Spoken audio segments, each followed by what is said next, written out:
हम लोग पिछली कक्षा में एक केस स्टडी देख रहे थे, जहां पर हम लोगों ने देखा टेक्सटाइल के बारे में कि टेक्सटाइल जो है वो कैसे प्रसिद्ध हुआ करता था पहले, और ब्रिटिश औपनिवेशिक काल में कैसे वो अपने जो पतन है उसकी तरफ चला गया, या फिर कहें तो अपने सबसे बुरे दौर में चला गया। हम लोगों ने अलग अलग शहरों की भी बात की, जहां पर बनारस, ढाका, मुर्शिदाबाद, लखनऊ, चंदेरी, सूरत, कांचीपुरम, मदुरई, इन सारे शहरों की बात हुई जो कि टेक्सटाइल के लिए, अपने टेक्सटाइल वर्क के लिए, अपने टेक्सटाइल इंडस्ट्री के लिए ही प्रसिद्ध था। इन सारी चीजों की बात हम लोगों ने पिछली कक्षा में की थी। इसके अलावा भी बहुत सारी बातें हुई थी। अब इस अध्याय को इस कक्षा के माध्यम से यहीं से आगे बढ़ाएंगे। आप लोग कक्षा 8 में हैं और पीएसबीआई के पाठ्यक्रम और पारस प्रकाशन पुस्तक के अनुसार आप लोगों की पढ़ाई हो रही है। मैं मोहित श्रीवास्तव, आप सभी लोगों का सामाजिक विज्ञान शिक्षक, आप लोगों को सामाजिक विज्ञान के अलग अलग पहलू, अलग अलग विषय,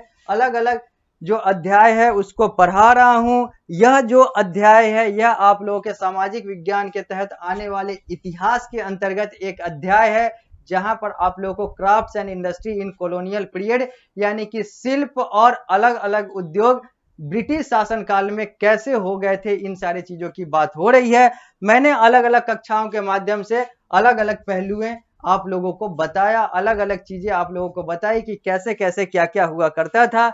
अब हम लोग आगे बढ़ते हैं और बात करते हैं कि ब्रिटिश में, यानी कि ब्रिटिश शासन काल में क्या हुआ इस टेक्सटाइल इंडस्ट्री के साथ। तो लिखा हुआ है, हम लोग पृष्ठ संख्या 93 पर हैं। लिखा हुआ है, as early as 1769 the director of the company wished to encourage the production of raw silk and to discourage the manufacture of silk fabric। अगर बात करें वर्ष 1769 का, तो जो कंपनी के जो डायरेक्टर हुआ करते थे, जो निदेशक हुआ करते थे, जो निदेशक हुआ करते थे, वो क्या चाहते थे? वो चाहते थे कि रॉ सिल्क, यानी कि कच्चे सिल्क, यानी कि जो रॉ सिल्क है उसका प्रोडक्शन ज्यादा हो, और जो सिल्क फैब्रिक है यानी कि सिल्क से बना हुआ जो वस्त्र है वो कम हो, यानी कि उन सारी चीजों को ये डिस्करेज करते थे, हतोत्साहित करते थे, और रॉ सिल्क के प्रोडक्शन को प्रोत्साहित करते थे। आगे आगे ये दो चित्र है, सिल्क साड़ी है, पहला वाला कांचीपुरम का और दूसरा वाला है चिकनकारी वर्क, जो है वो लखनऊ वाला है, जो हम लोगों ने पहले देखा कि लखनऊ का चिकनकारी कैसे फेमस है। तो आगे डिस्करेज करते थे। They also directed that silk winder should be made to work only for the company and prevent from working outside under penalty by the authority of the government. ये जो डायरेक्टर थे जो company के, अलग अलग company के, ये भी डायरेक्ट करते थे, ये भी दिशा निर्देशित करते थे, ये भी निर्देशित करते थे, ये भी कहते थे लोगों को, या फिर कहें तो जो बुनकर थे उनको कहते थे कि तुम लोगों को जो काम करना है, आप लोगों को जो काम करना है, कहीं बाहर नहीं करना है, सिर्फ कंपनियों के साथ ही मिलकर करना है, यानी कि कंपनी के अधीन रहकर ही काम करना है, अपने से या फिर किसी और के साथ कार्य नहीं करना है। इसके लिए इन्होंने पेनाल्टी और ये सारा कुछ जुर्माना वगैरह ये सारी चीजों की भी प्रावधान इन लोगों ने लाया था कि अगर बाहर काम करोगे, कार्य करोगे तो पेनाल्टी यानी कि जुर्माना, यानी कि दंड मिलेगा, आर्थिक दंड मिलेगा। This order had the desired effect, और इसका जो असर पड़ा, इस ऑर्डर का, इस आदेश का जो असर पड़ा वो वही पड़ा जो वो लोग चाहते थे। The manufacture of silk and cotton goods declined at a large scale in India। जो भारत में सिल्क और कॉटन का जो मैन्युफैक्चरिंग था, जो पैदावार था, जो उत्पादन था, जो प्रोडक्शन था, वो बहुत तेजी से गिर गया, पतन की तरफ चला गया भारत में। The cotton good decline at the large scale in India. जो कॉटन गुड्स थे, जो सूत और कपड़े वाले जो वस्तु थे, वो बहुत बड़े स्तर पे भारत में गिर गए, यानी कि पतन हो गया। The people who previously exported to the market of Europe began to import from the in large quantity. वैसे लोग जो पहले अपने सामानों को यूरोप महादेश या अलग अलग जगहों पर, अलग अलग देशों में बेचा करते थे, वैसे भारतीय लोगों को आज यानी कि इस दौर में फिर सामान को खरीदने की जरूरत पड़ गई, इंपोर्ट करने की जरूरत पड़ गई।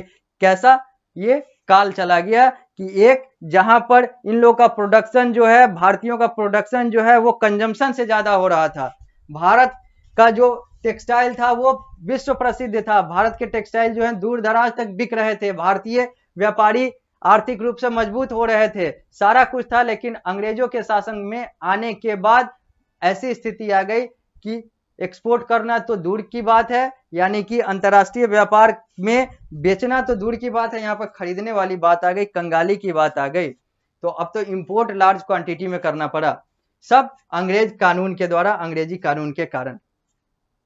The British force the weaver to sell their product at a cheaper and dictated price.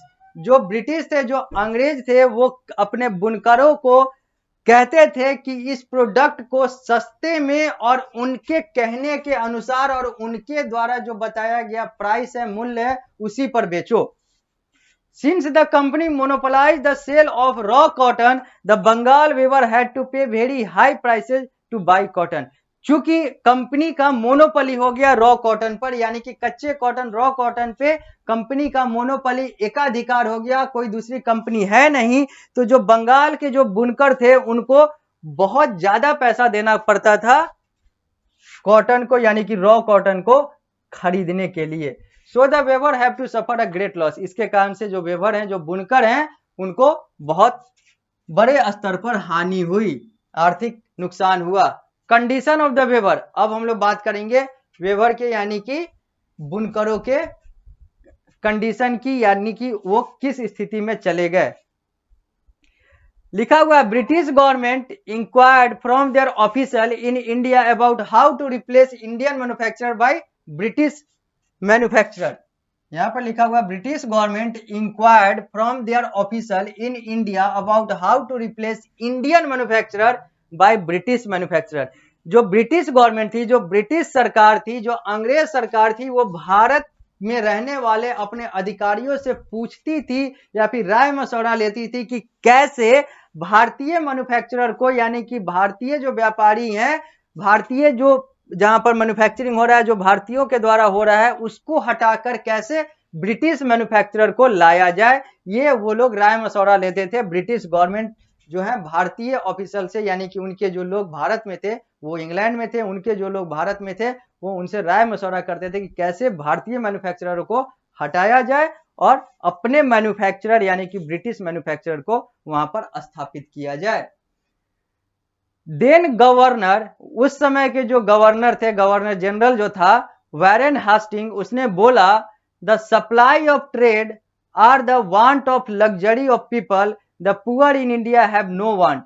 उसने बोला, यानी कि जो गवर्नर था, तत्कालीन गवर्नर था वैरेन हास्टिंग, उसने कहा कि भारत में जो भी व्यापार है, जो भी सप्लाई है ट्रेड का, वो सिर्फ उन लोगों के लिए है जो कि अमीर हैं या फिर जो लग्जरी चाहते हैं, गरीबों की कोई इच्छा नहीं होती।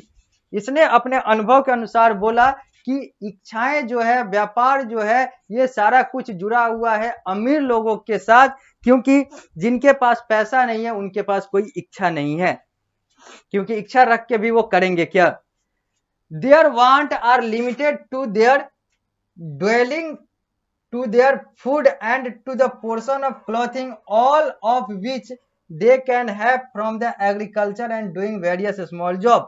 जो गरीब हैं, जिनके पास खाने के लिए भी पैसा नहीं है, वो सिर्फ इसलिए या फिर पहले वो ये देख रहे हैं कि कैसे वो उतना धन अर्जन कर ले, इसके लिए वो ड्वेल कर रहे हैं, इसके लिए वो एक जगह से दूसरे जगह घूम रहे हैं, जीविकोपार्जन की स्थिति में अपने आप को ला रहे हैं। वो इतना कमाना चाह रहे हैं ताकि पहले तो वो पेट भर लें और अपना तन ढक लें, यानी कि कपड़ा और रोटी, रोटी और कपड़े के लिए वो लोग पहले काम कर रहे हैं। बाकी जो लग्जरी है, बाकी जो चीजें हैं, वो सब चीजें तो इन लोग को समझ में ही नहीं आ रहा है, इन लोग वहां तक सोच ही नहीं पा रहे हैं, क्योंकि इनके पास जो बेसिक नीड है वही फुलफिल नहीं हो रहा है। उसी के लिए ये लोग एक जगह से दूसरे जगह छोटे छोटे व्यापार या फिर छोटा छोटा जो नौकरी है वो कर रहे हैं, एग्रीकल्चर से जुड़ रहे हैं, यानी कि कृषि से जुड़ रहे हैं। तो ये सारी चीजें जो है, ये वैरेन हास्टिंग यानी कि उस समय का गवर्नर जनरल के द्वारा, गवर्नर के द्वारा बोला गया अपने ब्रिटिश आकाओं को, अपने अंग्रेज शासकों को। आगे लिखा हुआ है, इंडियन ऑफिसर, भारतीय अधिकारी also reported that Indian manufacturer would be ruined by the large scale import of British textile. इन्होंने ये भी बोला, चूंकि अंग्रेज शासकों ने अपने देश में बैठकर इन लोगों से राय मशवरा, इन लोगों से रिपोर्ट मांगा था, तो इन लोगों ने आगे यह भी बोला कि भारतीय मैन्युफैक्चरर जो है, भारतीय व्यापारी जो है, वो ऐसे ही तबाह हो चुके हैं, ऐसे ही बर्बाद हो चुके हैं ब्रिटिश टेक्सटाइल को इंपोर्ट करा करा के, यानी कि खरीद खरीद के। ये सारी अवस्थाएं इन लोगों ने बताई। अब हम लोग आते हैं पृष्ठ संख्या 94 पर। लिखा हुआ है थॉमस मुनरो, अब ब्रिटिश ऑफिशियल। थॉमस मुनरो एक व्यक्ति है जो ब्रिटिश अधिकारी था, जो वर्ष 1761 से 1827 तक उसका काल रहा, उसका जीवन काल रहा। इसके बारे में लिखा हुआ है थॉमस मुनरो के बारे में, सेड दैट इन, दैट है ये, द नहीं है, मिसप्रिंट है थोड़ा सा। उसने कहा in some place the company servant assemble the principal weaver and placed a guard over them until they agree to supply the company only. Thomas Munro ने कहा, एक जो कि एक ब्रिटिश अधिकारी था, कि company place the company servant, company को इसने एक या फिर कहें तो यहां पर एक मशवरा दिया, एक राय दिया कि ये उन सारे जो बुनकर हैं, जो मुख्य बुनकर हैं, उन सारे को एक निगरानी में, या फिर उन सारे पर एक निगरानी रखे, ताकि वो अपने सामान को सिर्फ कंपनी को, यानी कि सिर्फ अंग्रेज कंपनी को, या फिर कहें तो सिर्फ अंग्रेजों को सप्लाई करें, किसी और को ना करें। इसके लिए एक गार्ड रखने की, या फिर कहें तो एक निगरानी करने की आवश्यकता है, ये थॉमस मुनरो ने कहा। When once a weaver took an advance amount, he could never get out. अगर एक बार एक वेबर को पहले पैसा मिल जाएगा तो वो कभी बाहर नहीं जाएगा। A peon was placed over him to quicken the delivery if he delay, and he was liable to be prosecuted in the court. यहाँ पर कहा गया कि एक चपरासी को भी वहां पर रखना चाहिए, ताकि जो डिलीवरी है, जो सामान है, वो तेजी से आए, और अगर कोई डिले होता है, अगर कोई देरी होती है, विलंब होता है, तो फिर उसे अदालती कार्रवाई में घसीटा जाएगा, लाया जाएगा। ये सारे विचार थे थॉमस मुनरो के। The peon used a rattan cane which was often put to goods use. जो प्यून, जो चपरासी था, वो एक केन कंटेनर को रखता था, ताकि उसमें गुड्स या फिर कहें तो अलग अलग वस्तुओं का प्रयोग किया जा सके, रखा जा सके। Fines were imposed on weavers and their brass vessel were seized.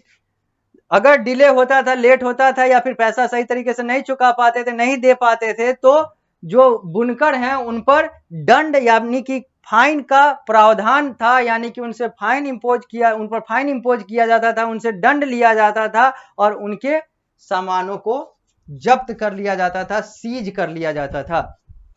आगे, the whole weaving population of village were held under the control of company factory.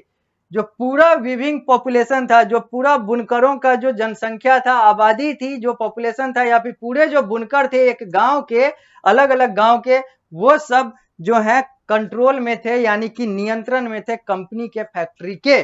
तो अभी हम लोग इस कक्षा में यहीं पर रुकते हैं, फिर हम लोग इस कक्षा को तो यहाँ पर रोकते हैं। इस अध्याय को हम लोग फिर आगे बढ़ाएंगे अगली कक्षा के माध्यम से। तो मिलते हैं अगली कक्षा में। अगली कक्षा जो होगी वो इस अध्याय की अंतिम कक्षा होगी, जहां पर मैं इस अध्याय को समाप्त करूंगा, यानी कि जो क्राफ्ट और जो अलग अलग इंडस्ट्री का जो हाल चाल हम लोग देख रहे हैं कॉलोनियल पीरियड के समय, यानी कि अंग्रेज शासन के समय भारत में, अब उसकी जो बात होगी अगले कक्षा में उसकी समाप्ति होगी, पूर्ण रूप से समाप्त होगा। तो मिलते हैं अगली कक्षा में, फिर हम लोग इस अध्याय को पूर्ण रूप से समाप्त करेंगे।